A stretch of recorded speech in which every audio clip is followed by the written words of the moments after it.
of Things. Is it hardware, software, or both? Well, chances are you already have it in your pocket. It might be on your wrist. Recently popular are fitness bands with accelerometers and gyroscopes to monitor our activities and heart rate. Now we have smartwatches which do all of that, play music, and they can answer messages. Smartphones and tablets have replaced maps, secretaries, alarm clocks, entertainment, and now they can control our homes, change the TV, the temperature, security, and lights all from your device. Our cars are even getting smarter with sensors to keep us safe.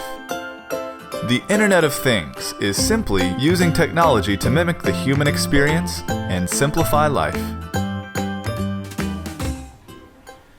Hi everyone, welcome to Charlotte IoT. It's a really special meeting for us, and our group just hit over 1,000 people, so we're really stoked that we're now at 1,050. We had a meeting last Tuesday, and we were like at 1,010, and so just in less than a week, now we've gained like 30 more people. And thanks to everyone for joining the group, because there's a lot of new faces here. Raise your hand if you've never been to Charlotte IoT before. Holy cow! Nice. Wow, that's amazing. Well, thank you guys for coming, and what we're hoping is you're going to see like how awesome this group is, and you're going to come every month, and because we've got really great content, hands-on content all the time. So our group is all about doing technical presentations and learning, and we do tons of hands-on events. More than half our events are hands-on and learning, and they're perfect for newbies who've never done IoT before. We've got like a whole bunch of people in this group who love to mentor others. So if you guys don't know anything, or you have friends who don't know how to spell IoT, bring them here, and this group is like awesome for everyone to learn. And if you haven't, please go to Eventbrite and register for this, and you can give Microsoft some information. They need your email address and some other stuff. But once you do that, they'll send you an email with the content for the lab. So if you haven't done that already, please jump on and register for Eventbrite. And so the reason why this group is just like amazing is this board here is great.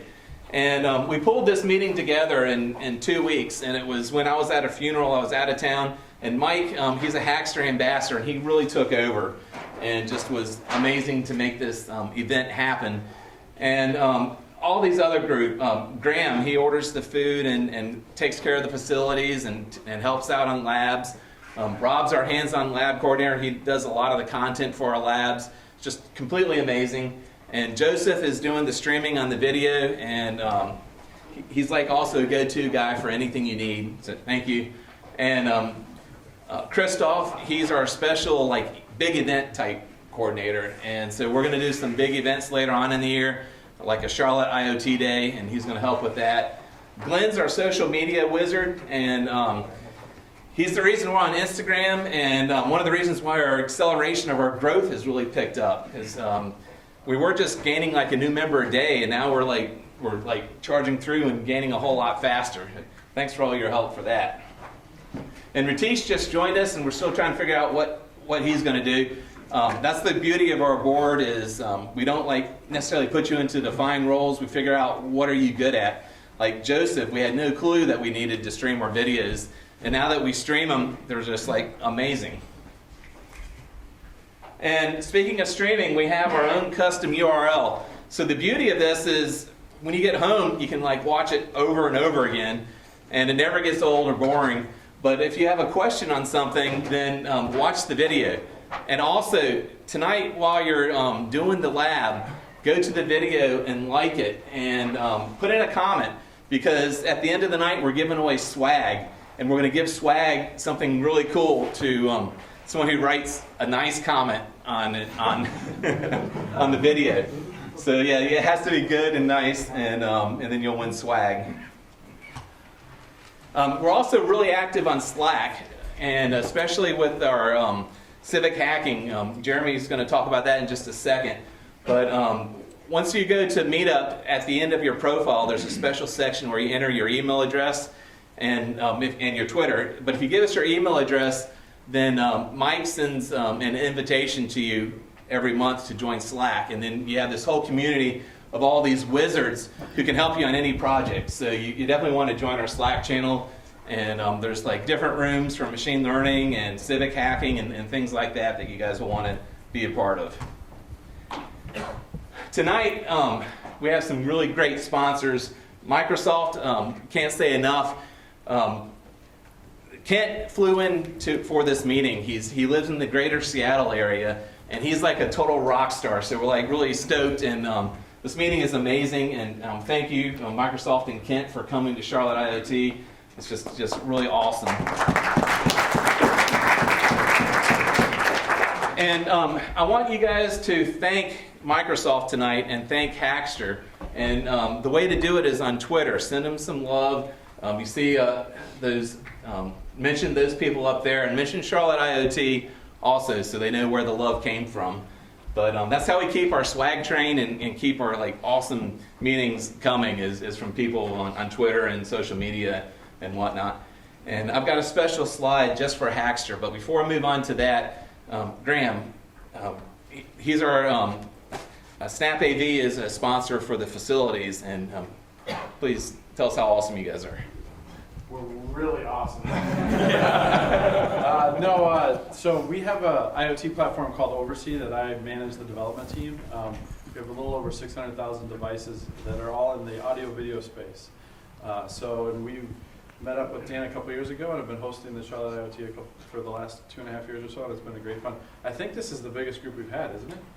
Probably. Yeah, pretty this is close. a big group. So yeah, and for all you first timers, you're now all sworn to have to come back next month for our meeting. So yeah, you guys will want to keep coming back. And one of the reasons our group is so amazing is Hackster. They've been just like awesome for us because they give us thousands of dollars of swag, and we do really epic hackathons constantly. It's been really great.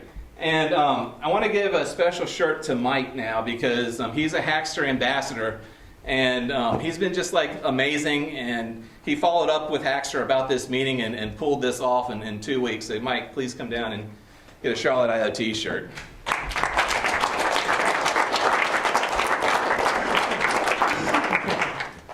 Thanks, Dan. That's really nice. Thank you all. Hey, Dan. Yes. So this is streaming live? Yes. Oh, okay. So there's probably a whole bunch of people that aren't physically here. So that's the beauty, yeah. We usually have at least 30 or so people at home watching the meetings. And people like Mike will travel from Raleigh. He never misses a meeting. But if you're not that dedicated, but you still want to see like awesome content, then from home you can see it. And then like what's really great is if you have a question, you just go back to the video and you can watch it again. Dan's trying to make the Emmys next year. Yeah. Something else really cool about Hackster is they give us money. Like in addition to awesome swag, they give us $200 a month that we can do whatever we want with, and we usually buy extra swag with that money. So it's just like more swag on top of swag. And these are the people to mention on Twitter. And a real quick commercial for my company. I'm Dan Thayer. I'm president of Charlotte IoT, and we started the group a little over 2 years ago. And one of the technologies, or the main technology we're talking tonight, is Azure.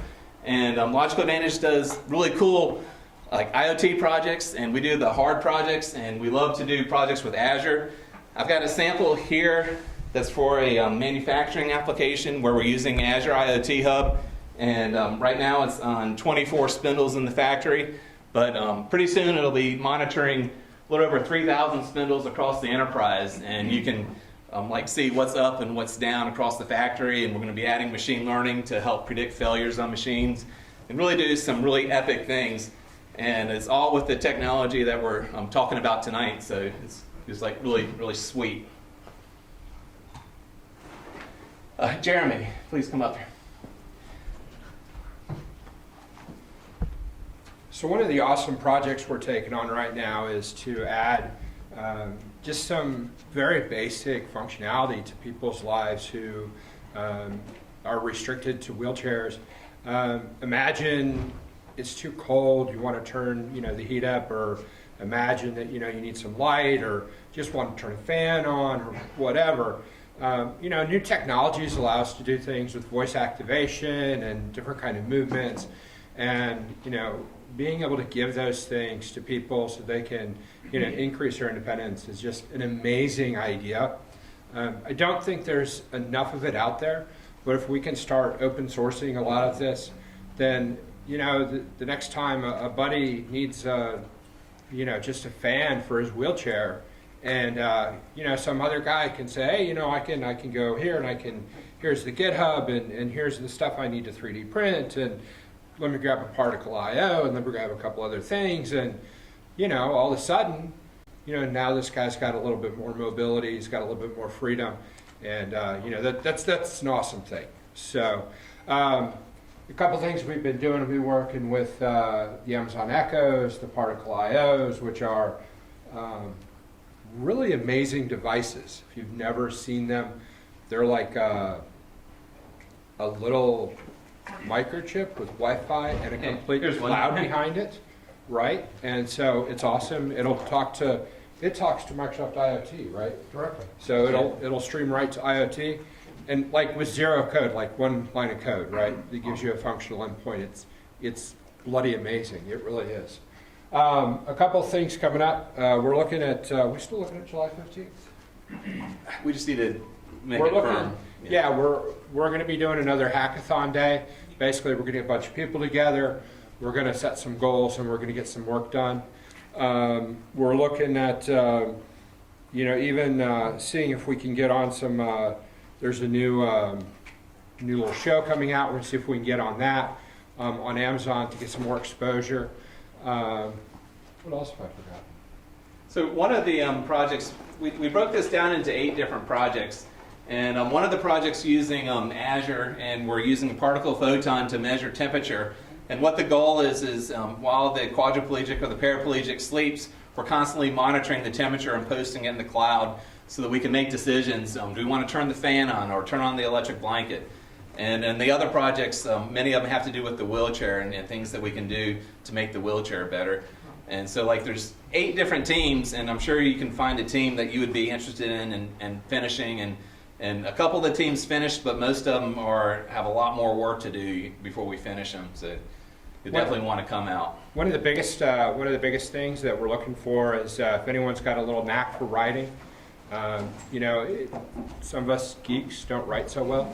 So if you've got a knack for writing, we'd really be interested in talking with you, because that's one of the things that, getting this communication out and putting it in a form where people can absorb it very easily.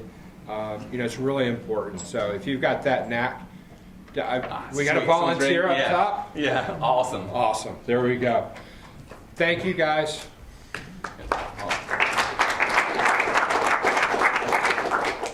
So our next meeting is July 11th, and it's going to be another epic hackathon with Lawson, and it's going to be hands-on. So everyone who's here tonight will want to have a repeat of different technology on a different stack. This one's going to be on the ESP8266, which is a really inexpensive microcontroller that a lot of hobbyists use. And now I'm going to introduce Ken. Thank you, Ken. Or Kent, I'm sorry. With a T. Kent. We're really excited to have him, and we spent just a few minutes before this meeting talking, and it's just like, he's amazing. He's from Microsoft and from the greater Seattle area, and thank you for teaching us. Well, we'll see. Now we got to do it.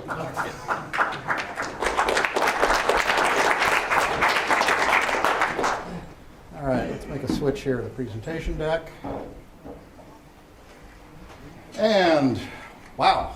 So yes, thank you to the local IoT Charlotte's group and to Hackster, because this all came together in under 2 weeks. Charlotte was originally not on our 10-city tour, so this got added as city number 11, which I'm glad. I used to have a lot of good friends here in Charlotte, and it's been too long since I've been back, so it's good to be back. Is this the first city? This is the first city. So you're the best first. Well, you guys are my guinea pigs. You're going to help me figure out where my lab doesn't make sense and where things don't work, because, I've done all this because I've been doing cloud for a long time. And of course, I have a Microsoft account, so my MSA is going to work. So a little bit about me. So I'm actually a strange animal at Microsoft. There's only 6 of us. We are partly in marketing, partly in sales, partly working with product groups. I spend a lot of my time overseas. I cover the Asia group. I was just in Korea speaking with some folks at companies that are going to be making some interesting refrigerators and appliances in your future. And they want to understand why. So my role is not just knowing IoT, it's knowing cloud, it's also being a data scientist. You can see from my company, my resume, I've been at all the top tech companies, done a lot. Ran my own consultancy a couple of times. What's fun about me also is I've done total projects in Amazon, so I've got my Amazon certification. So you want to go toe-to-toe about features about Amazon versus Azure? Let's have a nice technical talk about it, you know? At the end of the day, though, when you ask me, you're going to pick the right technology for your use case, so you use what you need. The core educational principles are the same.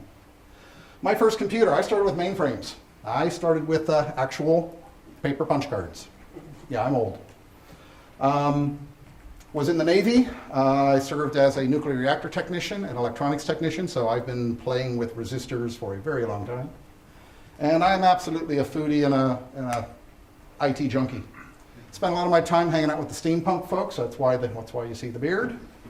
A lot of nice outfits and costumes at times. And we do a lot of strange stuff. We recently did a Queen Elizabeth full farthingale dress with the alien face hugger as the cowl, and that closes down and opens up.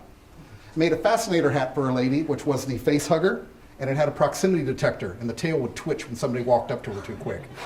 It took first place. So what we're going to talk about here today. Yeah, come on in, folks. Come on in. Filter in. There are seats in between, or right down front.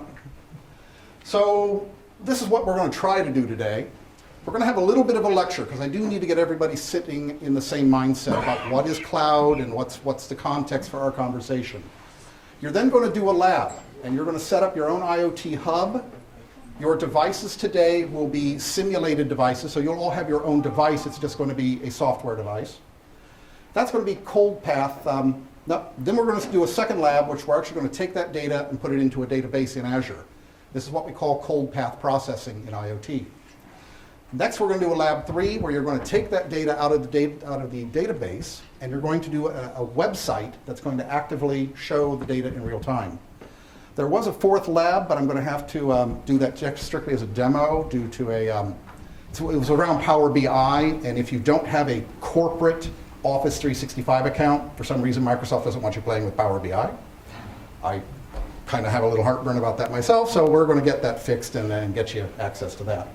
Then we'll wrap up. So this is actually a pretty aggressive lab schedule, so hopefully we'll get through it. I did do a dry run on Saturday. It went well. Just a few etiquettes. We didn't give out name tags, so please ignore the first. If you could, though, please, phones off, please. Unless you're commenting on me on Twitter, then that's okay. Good comments only, please. If you start getting drowsy, and it happens, I get drowsy when I hear myself talking, it's okay, get up, walk around, it's informal, you're amongst friends here. I'm not planning any breaks, so during labs, let yourselves in and out as you can. We do have some good Microsoft swag down here. I know Dan's going to hand it out, but what I look for the juicy prizes are those who give back and mentor and help. So if you're done with your lab, check the people around you, get everyone else up to the same speed with you. That's why I like to invest in this kind of community, because we are a community and we work together. And it doesn't matter who you work for or what you're doing. It's all about the learning. All right, so these are the products you're going to touch today. We're going to be touching IoT Hub. That's it's called a hub for a reason. We're then going to be using Table Store. So Table Store is both a storage and it's a database at the same time. It's kind of an interesting animal. We're then going to use Azure Functions. Anybody working with AWS Lambda? Okay, same thing. Both have been around for a few years. So you're going to use functions to detect the incoming event, at which point you're going to send it off to the table. We're going to make a web app, which is then going to respond to that trigger and display the data. We're going to talk then about stream analytics. That's what we call hot processing of data. So we're going to set up a streaming analytics job, and if Power BI was going to work, we were going to pipe that into a live dashboard of Power BI. So again, it's a lot for a lab. This is also part of a larger educational agenda. So I'm new to Microsoft. I joined 6 months ago, and when I came in, let's see, back up. So Microsoft is a big company. So I'm actually in the OEM, or the Original Equipment Manufacturers division. So we're the division that works with Lenovo, HP, all those companies. We're the consultants, we're the partners of those companies. So we tell them, you know, your next laptop should have this in it. And we actually work with them and help them to take our ideas, our suggestions, and then we see them where they take those ideas. So a lot of these new products you see coming out are direct collaborations. We also then do the licensing. So for a lot of your companies that are buying, you know, a bunch of cow licenses, or buying enterprise licenses of Office, that's the division that's doing all of that. So I'm actually part of the Original Equipment Manufacturers division. My specialty is, again, cloud and IoT. But what I was noticing is Microsoft wasn't heavily invested in the maker community. And having been at my previous companies, I found this is a good place for doing education and outreach. So what you see up here is a series of classes, workshops that I have created that are part of a larger schedule. So the first top three, I just kind of want to bring out. If you have absolutely done nothing with cloud and IoT, those are 3 one-day classes that are really, really great. We're going to try to get them back out here to Charlotte. But they would be probably 3 days in a row. It's a pretty intense thing. The rest, you can follow the maps. We're going to be teaching you all these bits and pieces. So these are maker-style classes. Hopefully you'll go off then and get more formal education, or go to your workplace and do a formal project. This is where this event kind of sits in here today. So it's kind of in between the number 3 and IoT Hub full-blown class. So that's kind of where you're going to be sitting today. All right, so why are we even talking about IoT? Actually, I'm going to back up for a moment. I want to learn some things from you guys. This will actually help me to figure some stuff out. All right, grab your cell phones if you would for me real quick. This is the interactive portion. Head on out to menti.com, enter that code. I've got 5 or 6 questions that I want to poll you folks for. This will help me to kind of figure out where you guys are at. Menti.com, 446342.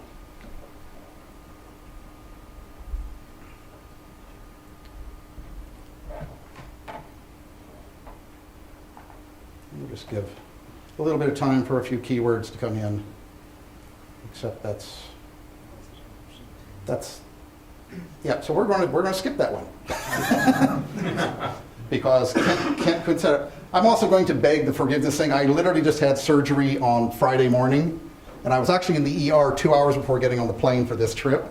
Because who knew that you could get constant hiccups after surgery? I did not. 36 hours into it, I felt something was wrong. So they gave me some medicine, and I'm apparently vertical and standing in front of you. Are you seeing this question? Oh, I've got to open it. I'm sorry. This question is not open for voting. There we go. Wait for the presenter. There we go.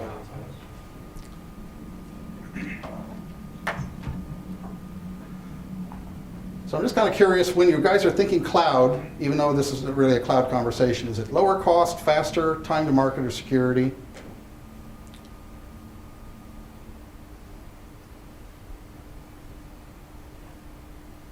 Ah, it's all of it. Ah, there we go. It's kind of what I would expect to see, is that there's going to be a clustering there. So what does this tell us? It's your use case, isn't it? Different users are going to have different use cases, so cloud is not one solution for all things. All right, real quick poll of your cloud skills. Pick a category for yourself. Have I got some gurus hiding in here?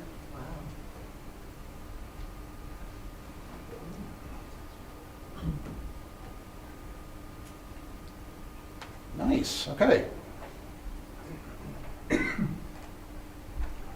And when you think about IoT, what comes to mind? Are you thinking the device, the dashboard, analytics, or are you thinking something else when you think about an IoT?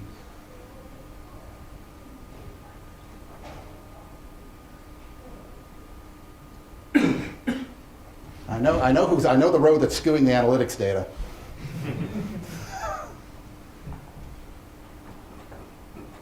Okay, that's kind of a spread that I usually see. Dashboards kind of don't get as much consideration. Folks are either thinking devices or analytics. What's your timeline? this is for you, personally, for your education. How quick do you want to become an IoT expert, or are you looking to pivot your career in this direction? Okay, we got some folks who want to learn quick.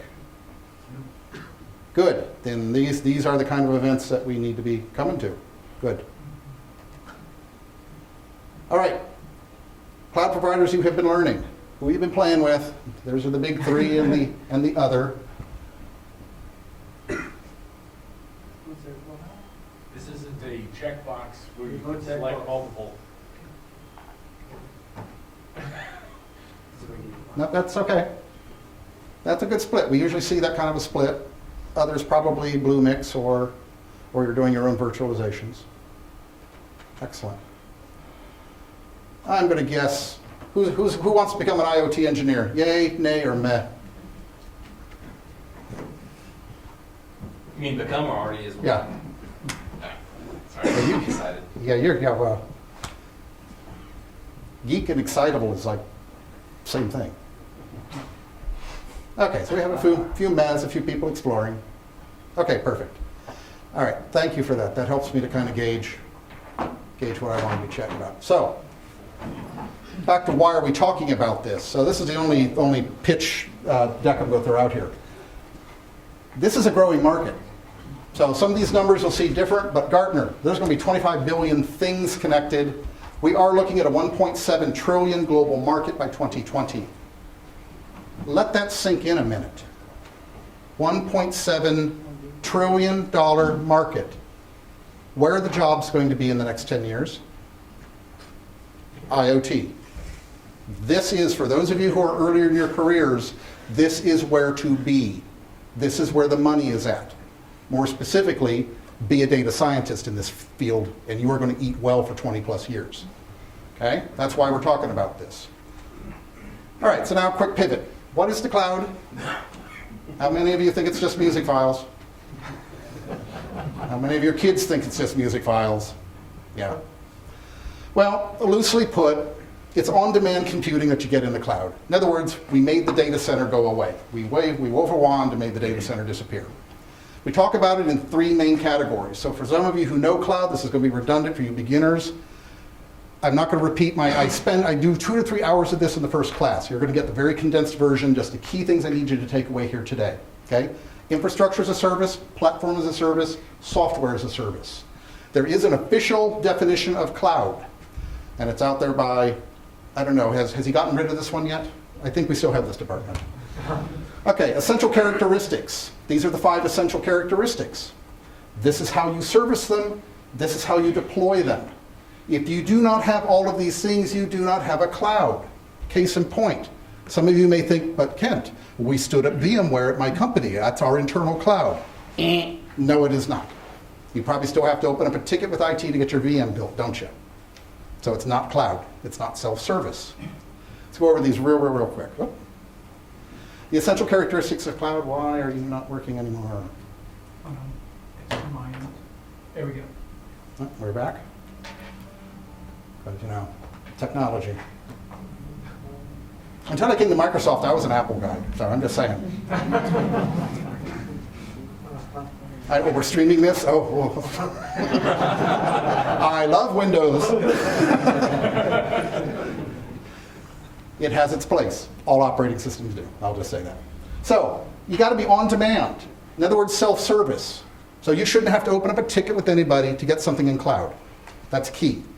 So if you're talking about, oh, we're using virtualization in shop or using just VMware, it's not cloud. It's also got to be broad network. In other words, you should be able to do anything from any connectivity point, including a lowly IoT device like a Azure with a very simple connectivity point to a full-blown computer with everything that you need on it. Pooling. Clouds should be about large data centers, large assets, and pooling those resources. So again, that's where your virtualization comes in. Elasticity. You should be able to scale up and scale down instantly. Again, self-service and without having to open up tickets or do anything. That's a key part of cloud. And it's got to be measured because we want to bill you for what you use. And you want to bill your departments within your departments for what they also use. So that ability to do very detailed metric billing is critical, not only for us, because, you know, we're charging you, but for also recovering your costs within your projects. So that's also very important. The deployment models of cloud, real simple. Private cloud, I don't recommend this. I did this for Boeing. I was Boeing's chief engineer. I spent a lot of money. The VMware sales team was quite happy with me, as was the HP sales team.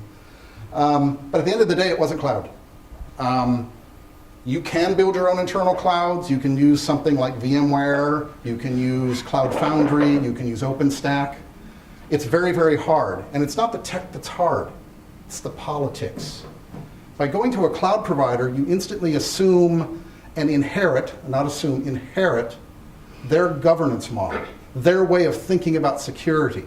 Left to our own devices inside our own teams, we're generally not very good at it in our own data centers. So that's why private cloud is hard. It's not the tech, it's the culture around it that is very difficult. I know, I tried at a major corporation and had semi-success. Public, well, public is what we're talking about.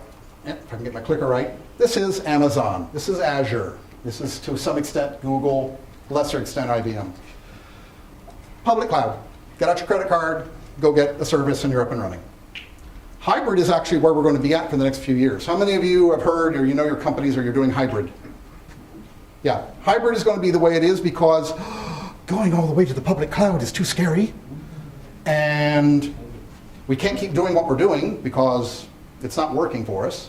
So people usually start in the cloud by, well, let's put our backups to the cloud. Let's put the developers in the cloud. Of course, that's always a good idea because then they start using stuff that's not certified, right? And then the compliance people have a heart attack. That's what I mean.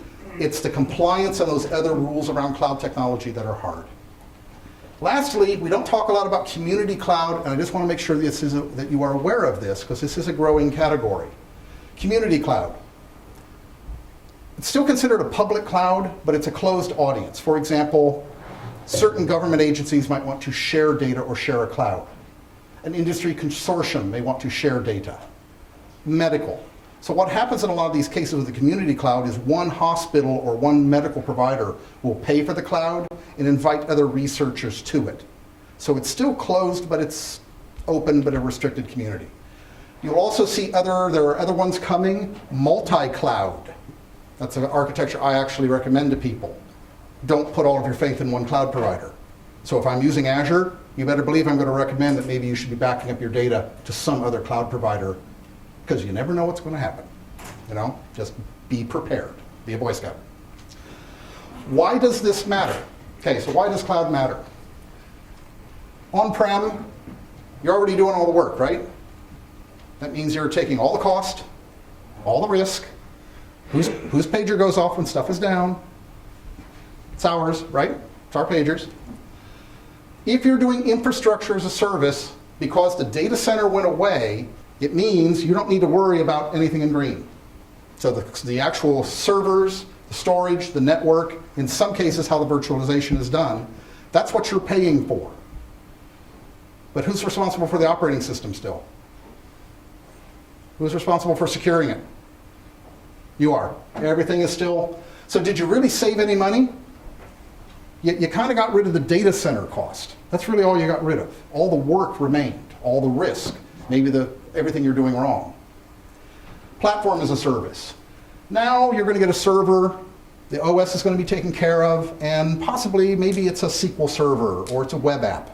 So the application stack is going to be maintained for you. That means it's going to be regularly patched, maintained, its uptime will be measured. This is all done for you. So platform as a service is just taking away some of your control, but giving you more freedom to focus on your actual application, not trying to figure out, how do I install Node.js? How do I lock down Node.js? Because you don't want to become a Node.js administrator, you just want to write your code to make your IoT device work. Lastly, software as a service. Your email is software as a service. That's the best example I could come up with. You just get an account and you use your email. You don't worry about what server it is. You don't even care what kind of email it is. Did I just get my email? Sometimes financial people like to bring this up. This is all I'm going to say about this. CapEx versus OpEx. Cloud is also a way of changing where you're spending your money. So instead of buying a server, depreciating it for 3 years, there's no server to buy. That money can now be used for operations. So your financial people may sometimes get kind of up about this. That's all I'm going to say about it. So now we're going to shift. Just to make sure you get this, I'm going to use cake to explain cloud. Okay? I tried doing it with beer. This did not work. Okay. You're walking down the aisle and you see all of these cake providers, don't you? So you see Duncan Hines and Pillsbury and Betty Crocker. Now, you just want a chocolate cake. That's all you want. You just want chocolate cake. Well, how are you going to get chocolate cake? Well, you could get a cake infrastructure kit, and they're all more or less the same. Some of them use a different number of eggs, some use different water, the pan may be a different size, the oven temperature might be different. They're all slightly different, but they're more alike than they are different. So you're going to end up, hopefully, with a cake. But you need frosting. Okay, well, frosting is available as a platform. Because you can get a can of frosting, there's nothing you have to do to it. You don't need to mix it, you just open it up and use it. So in order to get your cake, you're still having to take 2 components of cloud cake and knit them together yourself. Do you still have a guarantee you're going to have a good cake? I've seen some baking skills and say no. We of course could just say, skip this. I'm just going to go straight to cake as a platform. I'm going to go straight to the counter and get one that's already baked and frosted. Now, if it's a birthday, you still may need to add candles as a service. You may need to add birthday card as a service. You may have to add things onto it. Lastly, my favorite, cake as a service. I just want to sit down and be served only what I wish to eat. And yes, I want the fully integrated coffee, cream, and sugar service, please. Okay? This is how you think of cloud. So when you go through today, you're looking at all these Azure, you're looking at all these Amazon things, it doesn't really say what's IaaS, what's PaaS, what's SaaS. Okay? But it's going to be important to you because in the previous classes where I teach IoT, you're starting in the middle. You're going to start with a platform service. You're starting with IoT Hub today. But IoT Hub is actually about 8 different pieces that were built together. That's what we teach in the earlier classes. Okay? So I think it's helpful to be mindful of where you are in these stacks, because you'll also look at the value of, well, wait a minute, this platform service costs $800 a month. I can get a VM for $13 a month. Yeah, but who's maintaining the VM server? So everything in balance. Cake as a service. How did that work for you? Nice. Okay, you like cake as a service? Okay. Yeah, I tried it as beer, that did not work. Okay, so lastly, just to wrap up this cloud thing, the service models again. IaaS is your virtual servers, your bare metal stuff. So if you were going to your data center and ordering a server and then you had to get a system admin to load an OS, guess what? It's the same workflow in IaaS, you're just doing it through Amazon or Azure. Okay? Which means, who's responsible for security? You are. Platform as a service. Well, this now comes with the operating system taken care of. It'll be patched automatically and the database binaries you need, if it's a database, or whatever it is. Lastly, SaaS is your full service. When we talk Microsoft Cloud, just to put this in context, Azure is only one piece of our conversation. All of these services are fully integrated. That's one of the advantages here. You'll find this in our cloud and not in any of the others. Almost everybody's using Microsoft Office for, well, basically everything. That fully integrates to the Azure IoT Hub, to all the analytics, to all of our tools. If you're going to write any of that in Amazon, you have to create the in and outbound pipeline conductors, you have to maintain all the security pieces, and all the governance. So this is the Microsoft advantage is we already have the rest of your Office in your desktop. We've just integrated everything. We're going to be focusing only on the Azure component piece here. Oh, I know I keep stepping on your cable over here, Joseph. It's back. Yeah, we're going to focus on Azure. So this is the global view of Azure. How many of you knew we had this many regions across the planet? We have the most. By the way, just so you know, each region is actually 16 data centers, each data center the size of 2 football fields. We have over 600,000 physical servers per region. There's currently 40 regions across the planet. 2 more are coming online. We're basically rolling out a new region every 3 months now. Some of them are even underwater. I don't have pictures, but Google for it. We're doing data centers that we just bolt up in a tube of metal and plump in the middle of the ocean. Cooling costs go way down. And your latency, that's why we're doing it. Latency goes to nearly 0 on Pacific and transatlantic traffic. So we're actually burying data centers. It's kind of fun. This would be a satellite view. The community's a bitch, so. Yeah. Yeah, well, that's when you just send the robot or flood it and self-destruct it, I guess. This would be a satellite view. Now, what do you notice about our satellite view right off the bat? Well, Kent, that's not a very big building, is it? Let's get a little closer. Why, no, that's not a very big building at all. How are you putting that many servers in such a little building? Say, well, this is the Dublin building. You can see it's not, landscape's not done. Now it's landscaped. This is how we do it. Our data centers are now what are called Gen 5 data centers. They are built in modular containers that are built, completely loaded with 2,200 servers, and simply forklifted to the premise. The building is basically an open building of network, pipe, some cooling, and auxiliary power. We can put these anywhere. Some of these sit on the top of roofs. Some of these can sit outside. They don't even need to be in a data center or a protected building at all. So this is how we're doing it.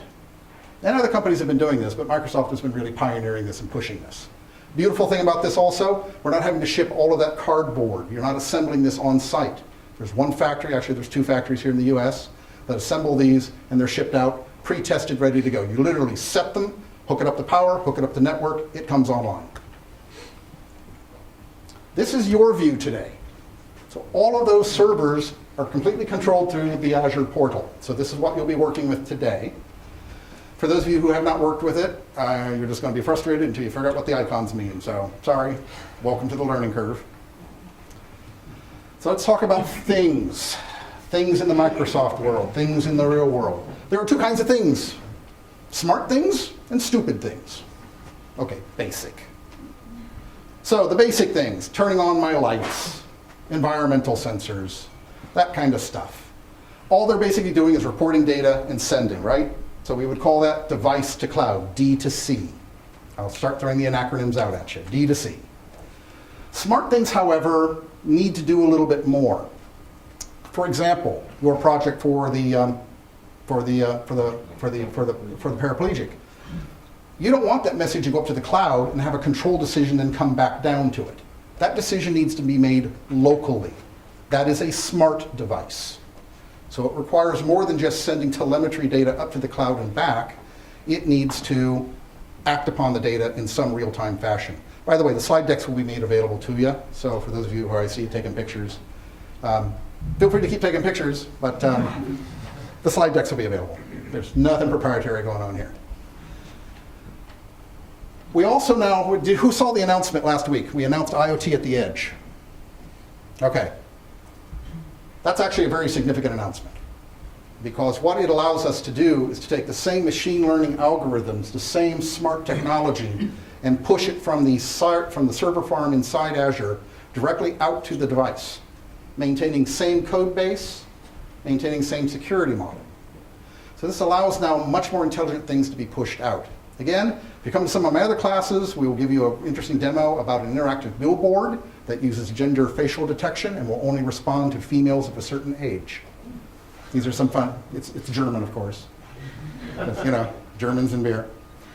I know, Coke, you folks are doing some amazing things. You're new, the touch vending machines were one of the really major IoT devices. You know, Coke made those devices not so much because it wanted to deliver more, better user interface. They wanted to find out exactly how much of what flavor we're going for, who you were. They're mining us for our data.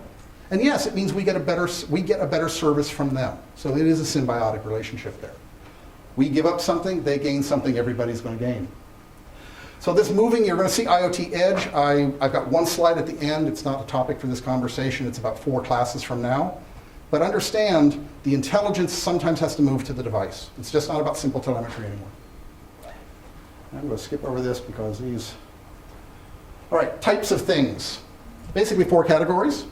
Non-OS things, so like these Hazoos up here. No operating system in there. They just connect, you code them up in C, you send them a bin file, they hopefully do something. OS-based, lots of examples of that. Physical and simulated. Today's class, you'll be working with simulated devices that run with Node.js, and then you're going to be the first class to try a new simulator that my Chinese counterparts wrote and created. It's a fully simulated Raspberry Pi that runs as a web app. So hopefully it will work. So, I got to have myself, so this is what you're doing today. So, physical devices are not in scope for today's workshop. I invite again the users group and Hackster. Let's try to do some more. The workshop that I'm talking about is probably going to be delivered. How many of you by any chance attended the live streaming bootcamp that was done back in March? Okay, so Microsoft, in cooperation with Hackster, that's kind of what set this off, a few months ago did an online class. It was like 3 hours. Actually, it was 3 days, several hours a day. Students got in the mail a Raspberry Pi and a Grove kit, and there were hands-on labs, and it was very, very successful. We're going to probably replicate that with these classes, the IoT for Absolute Beginners. How many of you think you'd be able to do that and would want to do that? Okay. So we will make that happen. Or you can come back, because I'm not going to have enough time to get enough barbecue this trip. Okay, so now, this conversation really stops here. This is not about devices, because that's not what I want to talk about, because that's not, to my book, what IoT is. These to me are the pillars of IoT. And the thing is only 20% of the solution. And you're going to be working with a simulated thing today. So you know what? Boom, we're going to now not talk about things anymore. That's kind of antithetical to the maker community. The maker community is all about the thing. Well, this is why we're now introducing the concept of the enterprise maker. What happens after I have the thing?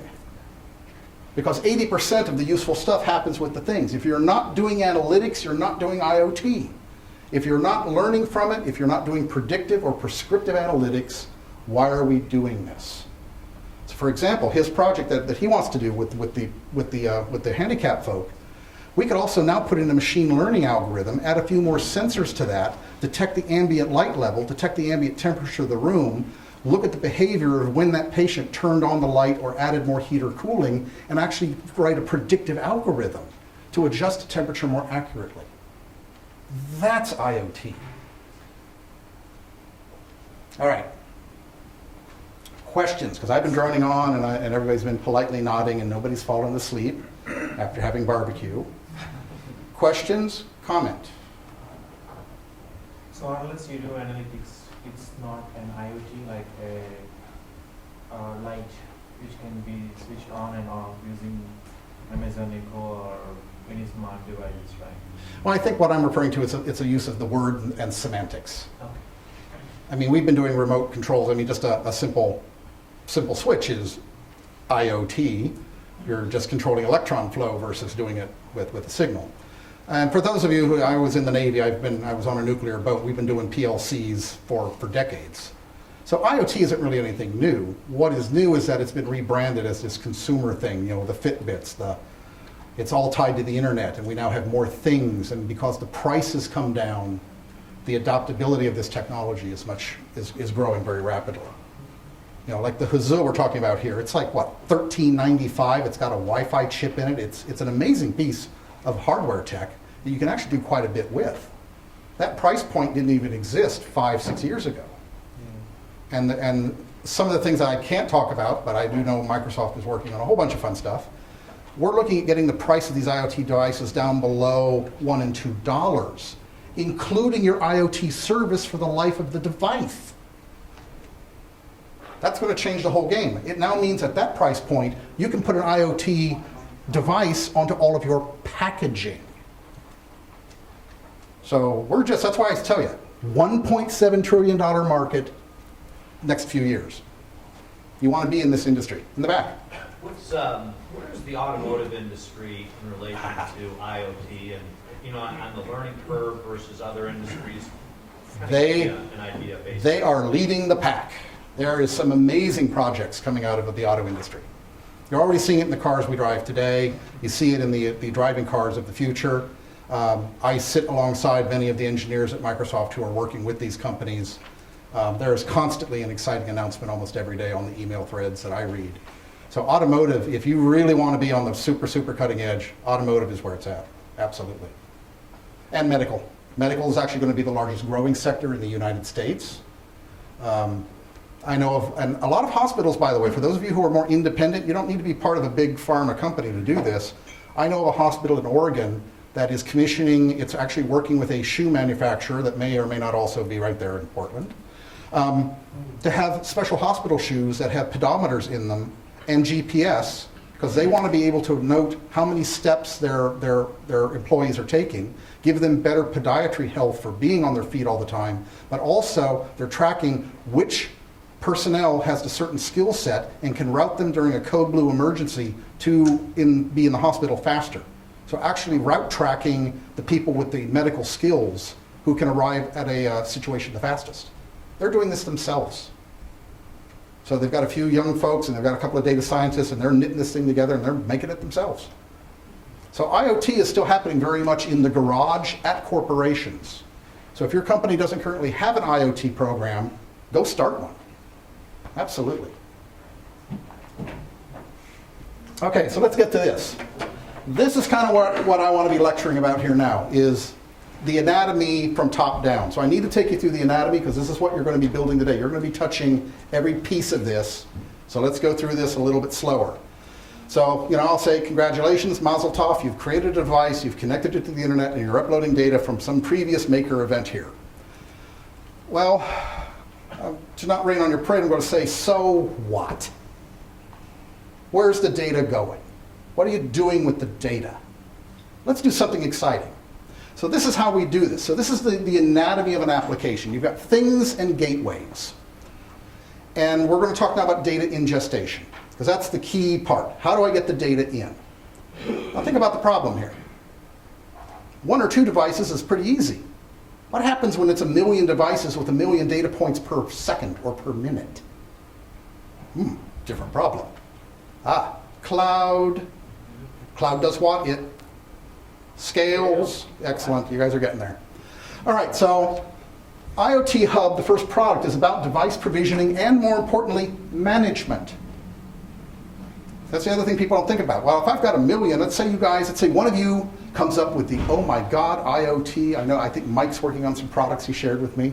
If he comes up with the next fidget spinner of doom or something, and he's going to connect up 50 million of these to the internet, he's probably going to make sure that some of them are licensed, have the current firmware. Maybe some of them need to be shut down because of some legal issue. Maybe it's a medical device. How do you manage the device? How do you create a two-way communication? How do I communicate back to my thing? How do I make sure the thing has the latest firmware? So there's a lot more going on here when you make a thing. There's a certain responsibility. All right, so next. No, that was not what I want. Not that either. There we go. All right, so aspects of connectivity. Okay? So the device, I actually don't care about the device. I'm wandering. Thank you. I have an invisible fence that I'm supposed to stay in. So devices. Notice that the operating systems, they can be basically anything. In fact, your device today is going to be just a JavaScript program. So take that as another takeaway. If you already have an application that you've already written, any application you have written, you could make as an IoT device and have it send data. It could be as simple as a call center. I've got a friend in Washington. He's got a call center, and he wrote a little application that is simply taking the numbers off of the laptops, sends it up, he aggregates it, he then sends it out as a free field, and you can see in real time their call counts. He then hooked that up to some of the hue bulbs, and he changes the colors in the office for when they're under a high call volume. You can do some really cool IoT stuff without having to get too expensive on this stuff. So the devices can be anything. I call away, though, the 3 main things here. Some devices can talk directly, the very top line. The next 3 are examples of protocol adaptation. Maybe you already have. Maybe you've got a power plant. Maybe you just happen to have a nuclear power plant sitting here.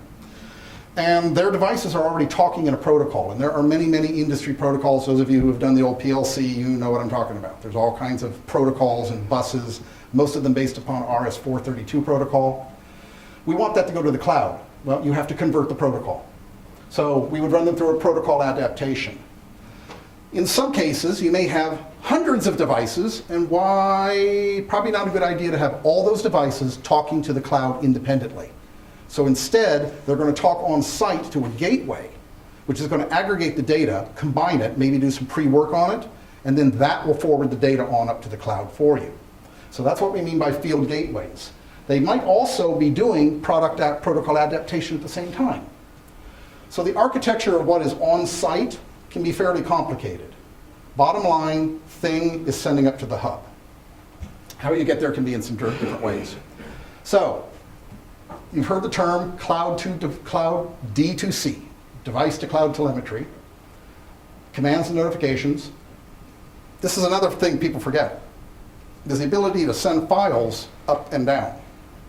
If you have a full operating system in your device, you may want to be sending files up and down. So we're working with Arduinos and Huzzos where we don't typically do that, but you can. Security is key. More about that as we kind of go through. Monitoring. How do you know when a device is malfunctioning? You might need to take that device out of service. I just grab a little bit of... So you want to be able to detect bad devices as well. And reaching and customizing. You may want to come up with some of your own customized authentication routines or algorithms as well. So device connectivity is actually a very, very complicated problem, and that's why the Azure IoT Hub product was created. Okay, so the second piece of our architecture is once I get data to the cloud, what do we do with it? Anything? What should we do when I receive data? I should store it. Exactly. Should probably put it away in a database. So, inside Azure, you actually have a whole bunch of choices. So again, we're going to show one example today. We're going to use storage tables for today, but all those other products are available and are actually already pre-integrated. So data storage, got you there.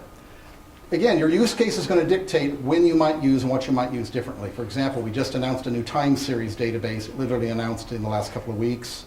So for folks who are doing hardcore time series data analysis, we now have a product in the arsenal for that. The Azure product stack changes very, very quickly, which is good.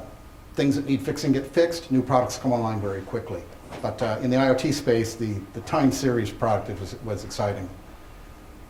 All right, so we have connectivity, we have data, now we need to be talking about analytics. Stream processing is probably what most people do. Because if you're not doing actionable work with your data, then you're really not doing IoT, in my humble opinion. So working with the data in a hot path or real-time streaming is very much the norm. Batch processing is certainly how some things are done. I find, for example, in transit, so we'll use a trucking example. A trucking company like UPS, boy, how often do you think they're pinging the data off of that truck? Every second? Or even faster?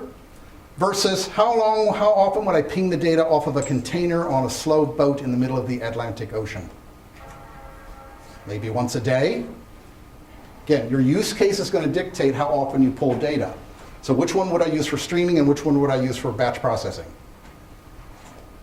That's an example of what I mean. Your use case will dictate your solution. So, products we have in our arsenal for this. Again, all pre-integrated and integrate totally with the IoT Hub. Machine learning and stream analytics are the top two. Cognitive services and HD Insight. How many folks are working with Hadoop in here? Anybody? I expect you guys. We got a ringer of data scientists on the second tier up there, which is great to have them here, because those are the folks who make your apps sing. They find out neat stuff with their data. Yeah, so Hadoop is a really, really cool tool for this large stuff. But machine learning and stream analytics, we'll be showing a bit of this today. So a lot of products to integrate this stuff. Lastly, on the back end, action. So like my Fitbit is a device. What is its action? It's that darn application that tells me I didn't make my goal for the day. So yeah, it's the application. That's the feedback. But the action is basically just feedback to me as a consumer that I haven't walked enough stairs today. Action in other cases would be, again, let's come back to our transit, our shipping container example. So I've got containers in the middle of the Atlantic Ocean. I'm pulling data off of it each day. What if it's a refrigerated container? I might want to see, hey, has the refrigeration been intact? So I know that the contents of that shipping container are still good when they hit port of call. So what if, though, I get a ping off of that container and I see, oh, refrigeration has failed. I want to take some kind of an action. And that probably means sending a report to flag the carrier that they're in breach of contract and that the food in that container should be destroyed upon arrival at port. So in other words, some kind of an actionable action off of the event. How do we track that? How do we get that? Again, a plethora of products in there. Mobile services, I kind of tag into this. It is more about writing a mobile app and tying it off to the Azure platform, but there are all the hook points. So if you write something in Power BI or create an app service or a notification hub, these can then push their messages out to whatever mobile platform you have. All of that plumbing is pre-integrated and pre-built. Lastly, just security. You've got to be talking about security across all these pillars, from the device, across the internet, all the way to the back end. One of the things that frustrates me as a cloud person is I keep hearing, well, the cloud's insecure. I mean, I know you guys have heard this. You've heard that from your IT people. I want to go to the cloud. What's the first thing they say? It's not secure. Okay, so I'm going to leave you with this gentle pushback. In the last 8 years, all of the data breaches, how many of them came from any cloud provider? 0. How many engineers do you think we have at Microsoft whose only job is security? Just for Azure, for all the products in Azure? 53. That's low. Low. 42. Over 1,000. These are individuals who hold their certifications in COBIT, their doctorates. This is their job. How many people in whatever companies you work for even think about security more than once a day? This is Charlotte. So that's my point. It is Charlotte. It is Charlotte. You do have the banking here. But even like the biggest bank here maybe has a team of 10. I know at Boeing I had maybe 15. That's low. That's low? More? Okay. The point is, though, this is our job. Any of the cloud providers. Our job is to make sure that those systems are not penetrated. So in a lot of cases, I would say, I've also been in places where I walk in and I'll be presenting to a CIO like this. Well, our data center's in the room right next door. Really? Look up, everyone. What kind of ceiling do you see? Yeah. How easy would it be for me to get into that data center? And then they have the nerve to tell me they're running a SOX 2 facility. Then I'll ask them, who did your audit last year? Well, what do you mean, what audit? You can't claim to be SOX 2 unless you're audited. And then they discover they're not really SOX 2. Or audited. And then, who gets nervous when they hear that? It's the CFO, because who's going to wear the orange jumpsuit? It's the CFO. So, push back on your security claims. Many times, just going to, even if it's just IaaS in Amazon or IaaS in Azure, you're many, many more times secure than where you were, just because of the physicality maybe of your building. So don't let security be the pushback. It's no longer. It is becoming less and less, I think, as people get comfortable with the cloud and they're seeing that the breaches really don't happen. And if they do happen and you're using IaaS, who's responsible? No. If it's IaaS and you get breached, who's responsible? You are. If you didn't lock down port 22 on your Linux server and you get hacked, whose fault is that? Now, if I could walk into the data center and figure out where your VM was, then that would be the provider's example, but that doesn't happen. Unless you are totally secured, Microsoft doesn't let you into those data centers unless your job requires you to be there. So don't expect to get a tour of one. I can't even get in. All right, so let's talk about the IoT Hub, because that's where this kind of class starts. So that was meant to be the level set. I'm right where I want to be time-wise. All right, so break yourselves. We're going to have a quick talk about the product, and we'll get you into lab number 1. While we're doing this, Have you made successful laptop connections? Okay, I assume you all have your MSA accounts? Please? Okay. All right, so IoT Hub, real quick, it does these things. It is your bi-directional communication. It is the centerpiece of starting this conversation.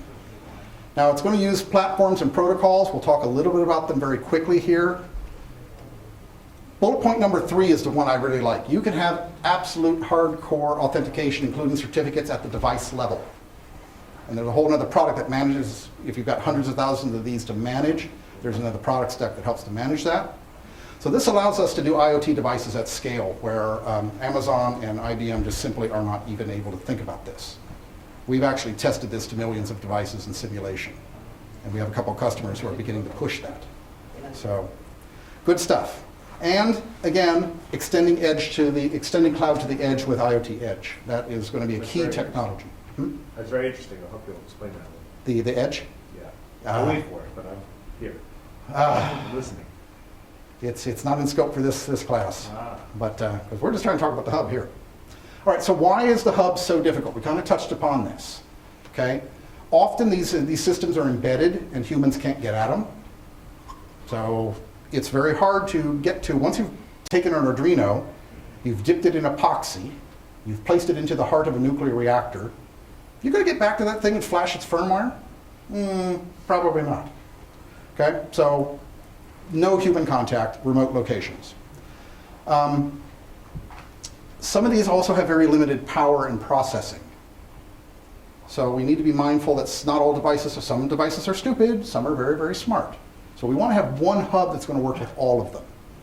Sometimes your network may be intermittent. How do we get around that?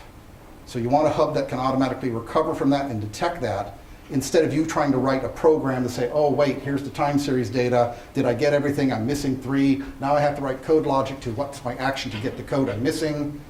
The IoT Hub has all the intelligence and the capability to handle that automatically. So if messages are missing, it knows to go back to the device. It can see, oh wait, you've already sent me this message, send me a new one. All of that arbitration and handshaking is built into the product. That's a key difference. Many of these other gateways that are out there, hubs, I got to be real precision of language, are proprietary or custom, and this can get you into a lot of trouble. Microsoft has made it a very big mission now to be very much open source. Honestly, 60% of the new servers being stood up in Azure are Linux, not Windows. So most of our stuff is actually Linux-based. Most of the work I do is in Linux, which makes me just perfectly happy. Because, as I said, I use Windows. I don't necessarily love it. I'm learning. I'm getting there. It's slow. All right, so I want to go through this one. Why you want to use this. Device twins is the top reason. Device twins is, it's a little file pseudo device that sits between the hub and the device. And it acts as, let's call it Switzerland. And its whole role is to maintain current state and state that it wants it to be. This is how we handle disconnected situations. So device twinning is a very unique feature. We're the only ones that have it. And you can either just ignore it and not use it at all. It's very, very useful when a device is intermittent and maybe, did it get its last firmware? So the hub can write to the twin and say something like, the next time you check in, check your firmware. And this is the version I want you to be on. This is your status, the deployed state I want you to be in. The hub can then take that action. The device then can report, oh, here's my current status. So the device twin is this interesting handshake area where metadata can be swapped. It's extremely useful in those use cases. Again, we talked about the per-device authentication. Can you explain the first one again? So device twin is where it updates to the IoT device again? No, that was just a use case. The device twin is simply a metadata store that sits between the hub and the device. Oh. It's JSON, so you can actually morph it into anything you want. One use case would be to desired state, current state, and reconciling what they are. That's very good for devices that aren't continuously connected. That would be one use case. Where is that metadata stored? Sorry? Where is that metadata stored? In the cloud. Between the hub and the actual device. Yeah, well, it's part of, it's a query that it's a database that you would query inside of IoT Hub. So there's a connect string and you can write a query against it. So this is another very nice one. For those of you who are used to MQTT and are used to protocol routing, you know that MQTT doesn't really route. It gives you a topic. And you can either pick a topic or not pick a topic. IoT Hub has more intelligence. We can actually look at the message and make decisions and route them appropriately. So this is much easier. It makes for a much flatter programming construct and more flexibility. Monitoring of device connectivity operations. So logging, I'll just say that, logging, lots and lots and lots of logs. Libraries, oh my God, have we got the libraries. Basically, and there's some more coming, but those are the main ones right now. So any device, literally any program. All right, right now, MQTT version 3.1.1. We go over that extensively in my first 3 classes. That's kind of where the world is today. AQMP is the new one coming up. And we'll have a little chat about that in a few slides down. Scaling. IoT Hub has been proven to scale massively. So how do you, can I go back on this? Right? So as the new IoT protocols keep on coming up, right? How do you recommend a solution provider, or even for somebody, I am a developer, right? How do I keep myself up to speed in terms of changing IoT protocols? Okay, your protocol, honestly, MQTT has been the most stable one. Mm-hmm. AQMP is the new one because it fills in. MQTT has a lot of problems. Right. I've got a slide coming up on that. Mm-hmm. AQMT solves a lot of those problems and is going to be the stable protocol going forward. Right. So I think that has been a kind of issue of concern for the last couple of years, because the protocols keep on changing, like MQTT. They'll be like happening every 3 to 4 months. Yeah, I guess, right? and for me that's a good thing because that means you're fixing bugs. But your existing code breaks. Yeah. Right? You need to be able to find a way so that the existing code doesn't break, but something new that gets added. I understand it's an evolving journey, right? What is Microsoft doing to protect people like who are developing solutions? Great question. One of the things that we make as one of our core mandates moving forward is we never orphan a feature from the previous version. Okay. So we'll roll out the new features and the fixes. The previous will remain intact, at least for one version of rotation. So we make that commitment. So the fix is there. We encourage you to update to it. But at the end of the day, protocols are going to change. The way hackers get at us are going to change. And it still is incumbent upon the enterprise. I would even push back and say that argument of, I'm a big corporation, I can't change. Well, your smaller corporation that can change is going to eat your lunch. So either evolve or die. And that's really kind of the way it just boils down to. Yeah. You have a typo. Okay, yeah, you're right. Okay, I will get that, thank you. So, we've already seen that slide, so we're moving on. Okay, gateways. Just a quick word about gateways. You heard the word. Gateway simply means, for example,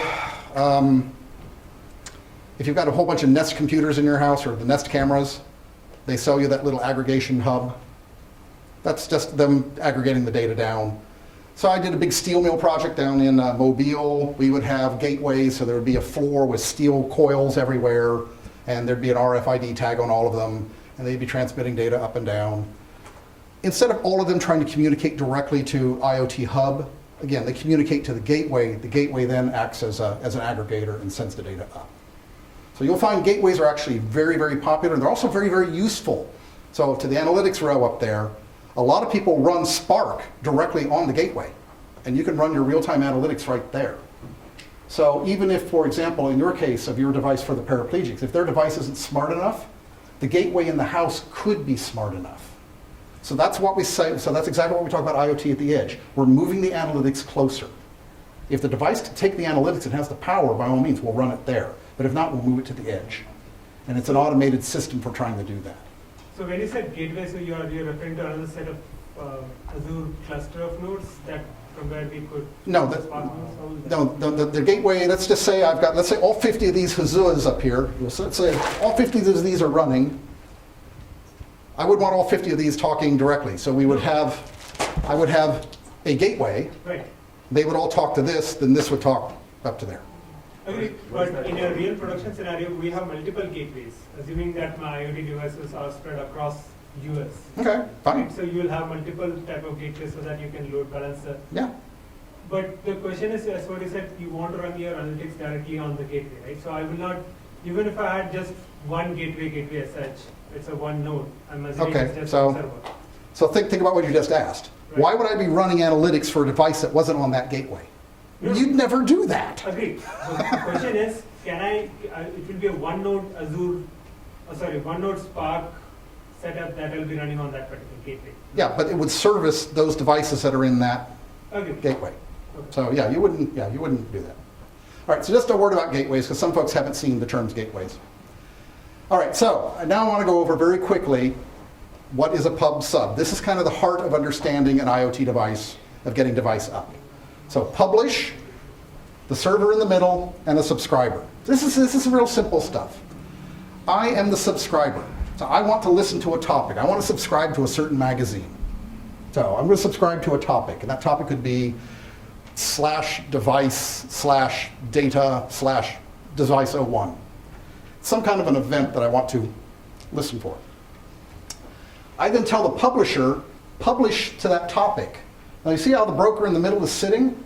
Anytime the broker sees the publisher send the data, it's going to forward the data onto the subscriber. That's as complicated as this gets. Okay? This is the basic concept of pub sub. Send, some kind of intelligence in the middle is going to look at that message and then decide who wants to hear about this. And if you subscribe to it, it'll send that message on.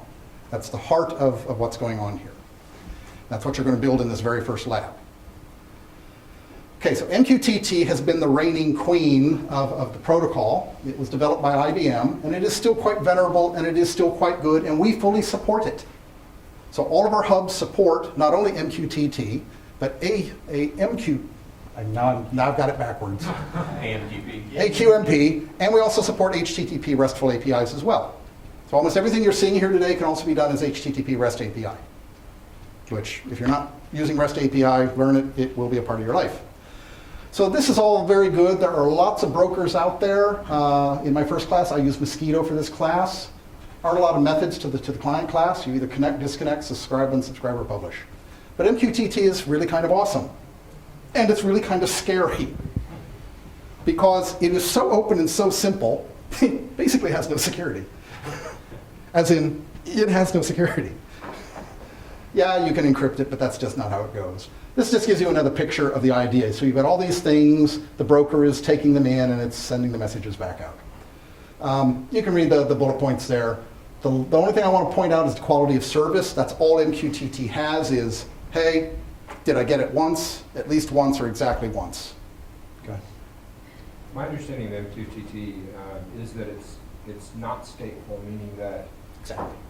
when I ask for something, it doesn't know it already. It just has to go pass it off to the publisher, Yeah. and then a message has to come back. No.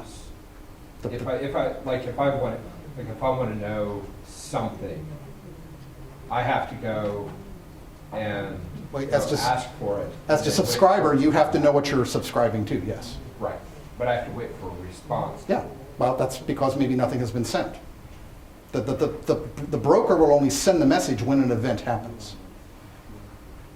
Right, but there's no way to store state inside. Yeah, we don't want state here. Right, no, I understand what you're saying. It's meant to be stateless. Yeah, we don't want state. It's not the purpose. All the message broker does is, here's a message, who wants it? That's the end of it. All it does is passes it through, it doesn't store it, it doesn't do anything with it. That's the whole thing here. Now, why do you want to use AMQP? Okay, so this is the emerging protocol. It fixes a number of problems, but it's not that old, but it's not that new. See, 2004, and it's combined with ISO 2022. These are two key ISOs if you're working in the industry. Most importantly is 19464, modular government. If you're doing anything with government, also read that as anything with healthcare or finance, you need to be on this protocol. Reason being, it has got a ton of security. And it does things that MQTT does not. So basically, I'm using the beard metaphor here. MQTT, AMQP.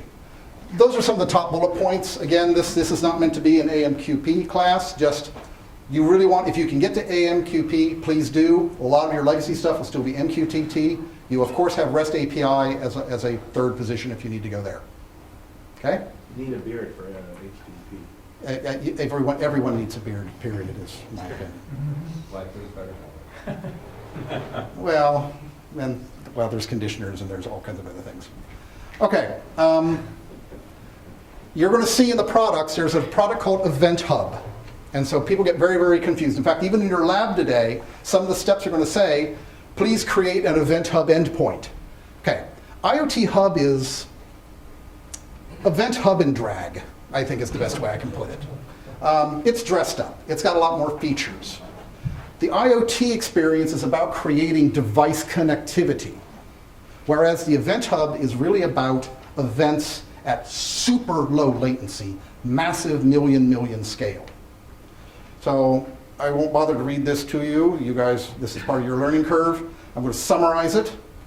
So IoT is about device connectivity, and it's missing many features. The Event Hub is missing many features that brings it to these device support. For example, device twinning is not in the Event Hub. Some of the protocols are not in the Event Hub. But you will still be using an Event Hub on the back end of IoT. So I'm just giving you a heads up. IoT Hub was born out of the Event Hub technology. So don't let that throw you. Other hubs that you will see, just because we love to just get you all confused on this. In addition to Event Hub, you will see Notification Hub and the old Service Bus. So Service Bus was the actual precursor to these products about 2 years ago. They have since evolved into the Event Hub. So this is what I mean going to the gentleman there. How do we protect you from not orphaning you? That's how we do it. So we're going to leave Service Hub up for probably another year for those people who've deployed apps to it who haven't re-architected yet. So I think we've got a commitment to that. All right, so you're going to start off your lab today with the simulated device. Today, the actual GitHub for this code, it will run in any of those languages. I'm going to ask for Node.js today, please.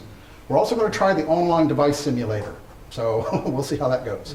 If you're interested in a physical device, this same lab, I can show you the URL where there are all of the build files for this.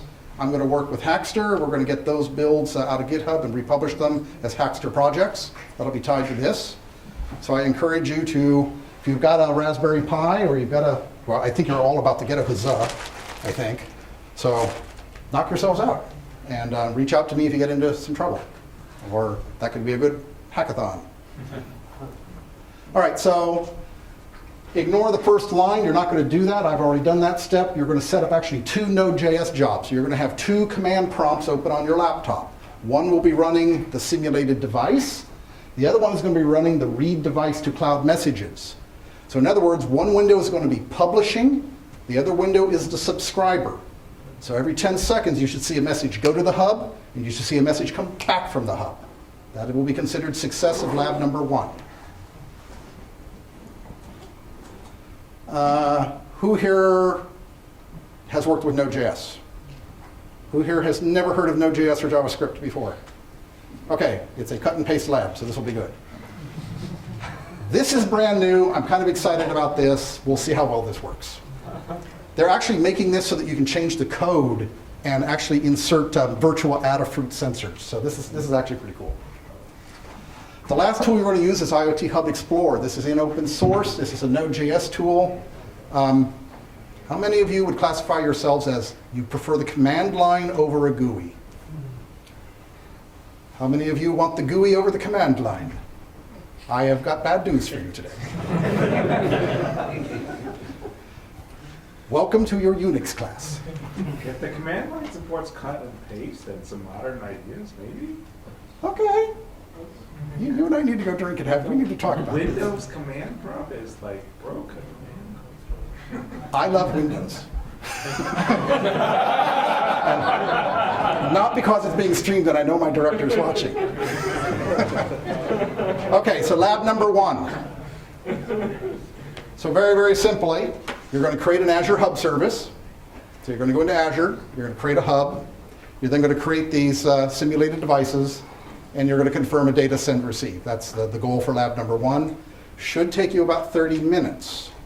So now the magic question, did you all get the manuals? because I emailed them out to Hackster about 2 o'clock this afternoon, and it should have somehow gotten to you to download and...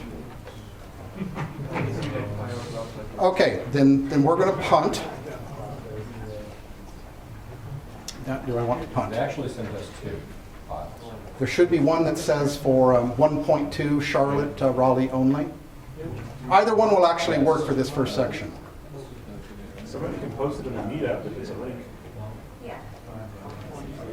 Yeah, could I, Dan, are we able to get that to a place for them to pull down? Yeah. Okay. Then in the meantime, we're going to do this as a group exercise then.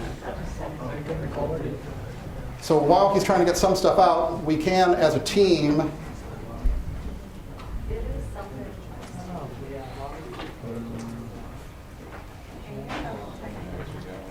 all right, so this is where you're going to start. This is the top Azure login page. You'll see a button here called Portal. If you click on My Account, it's going to take you to another portal, and that's going to be where you can set up what are called subscriptions. So who was a little bit confused about the sign up for those of you who had new accounts? So you should all have gotten a free account with 30 days and $200 of credit. We thought we got it. Okay. So Let me talk for a moment. Sure. Katie was so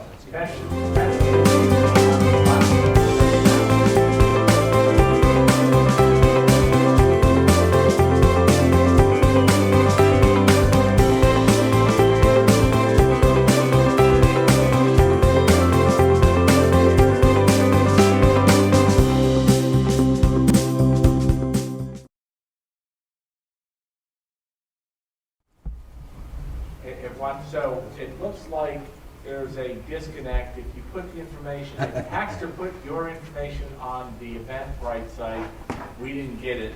And I didn't see a note from anybody. And does Katie have it? Because I can Katie has it. URL and post it to the meetup. Katie has it. Registered for Eventbrite. It sent me an email with the documents. Yeah, I got it. So it didn't do that to me, and I was the first registry. It's because you were so soon. I did it like 20 minutes for the meeting. Oh, can you put the documents on our shared Google and then put a link to it on meetup? Yep. Okay, so I think we can take care of it because we're computer guys. Okay. Yeah.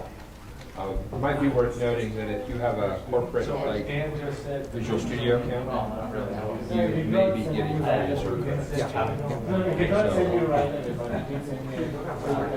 Okay, Dan's gonna put the document on a Google share and he's gonna post a link on Meetup if you all go to Meetup.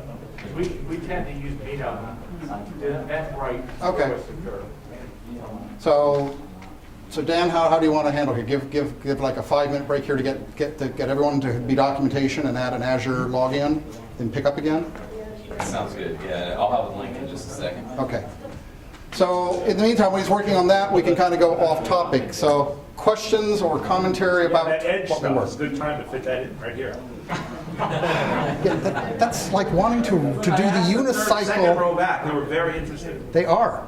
And you're asking about a topic that requires, you just don't jump into making the souffle when you haven't figured out how Can you put to. a machine learning model on a Huzzah? No. Okay, so Well, what can you put it on? A machine that has an actual processor and operating system for Pi? starters. You could, Raspberry Pi. That gateway? You could Are run there it. devices that Yeah. you support? All of the certified devices from Azure.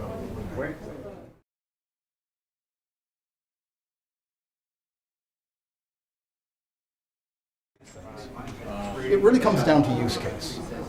It really, really does come down to use It case. comes down to supported devices. Of which there are, But supported. yeah.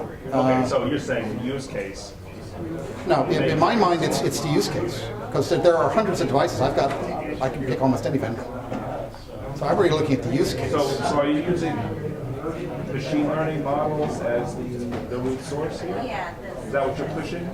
the edge, or is there cognitive learning components? Yes, all of that. As well? Yeah. So most of the things are being written edge client and edges linked to the And it's being linked into the IoT Hub, into all that management and the device twinning. So that it's very easy to push your code out and pull it back. So instead of having to take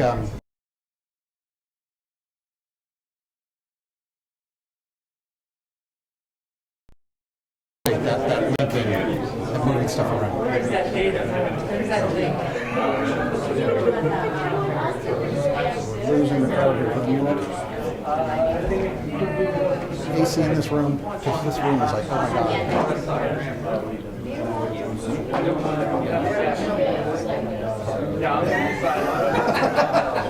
The heat rises, so it's just getting worse as they go up. Who knows how to hack the thermostat? I've got to hack it up for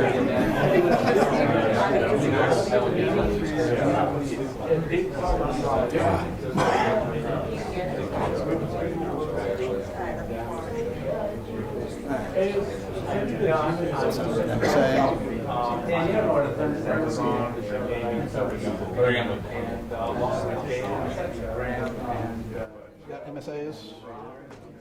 All set up? Okay.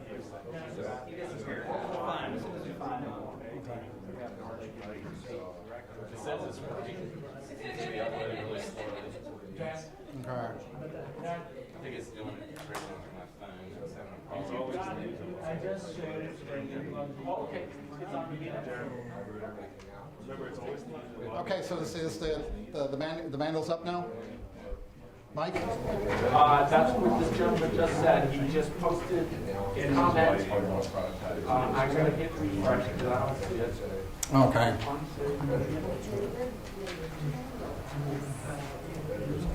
Excellent. Okay, so it looks like we got a link to download the file. Okay, so it looks like the file is there on your meetup. Go ahead and pull it down. My copy.